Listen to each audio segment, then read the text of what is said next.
ہمارا تمہارا خدا بادشاہ۔ کسی ملک میں ایک تھا بادشاہ، بڑا دانشمند، مہربان اور انصاف پسند۔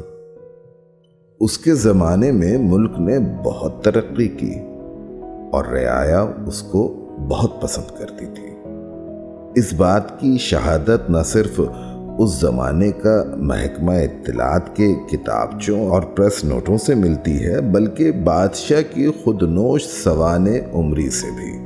شاہ جمجہ کے زمانے میں ہر طرف آزادی کا دور دورہ تھا۔ لوگ آزاد تھے اور اخبار آزاد تھے کہ جو چاہیں کہیں، جو چاہیں لکھیں، بشرطے کہ وہ بادشاہ کی تعریف ہو، خلاف نہ ہو۔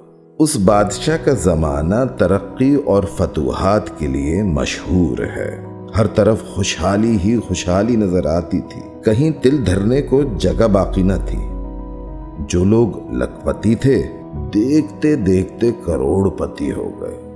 حسن انتظام ایسا تھا کہ امیر لوگ سونا اچھالتے اچھالتے ملک کے اس سرے سے اس سرے تک، بلکہ بعض اوقات بیرون ملک بھی چلے جاتے تھے۔ کسی کی مجال نہ تھی کہ پوچھے اتنا سونا کہاں سے آیا اور کہاں لیے جا رہے ہو۔ روحانیت سے شغف تھا۔ کئی درویش اسے ہوائی اڈے پر لینے چھوڑنے جاتے یا اس کی کامرانی کے لیے چلے کاٹتے تھے۔ طبیعت میں عفو اور درگزر کا مادہ از حد تھا۔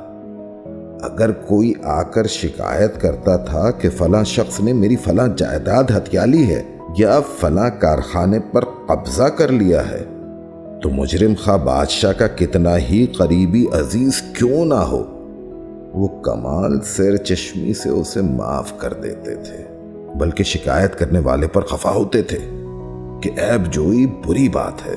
جب بادشاہ کا دل حکومت سے بھر گیا تو وہ اپنی چیک بکیں لے کر تارک دنیا ہو گیا اور پہاڑوں کی طرف نکل گیا۔ کچھ لوگ کہتے ہیں اب بھی زندہ ہے، واللہ اعلم بالصواب۔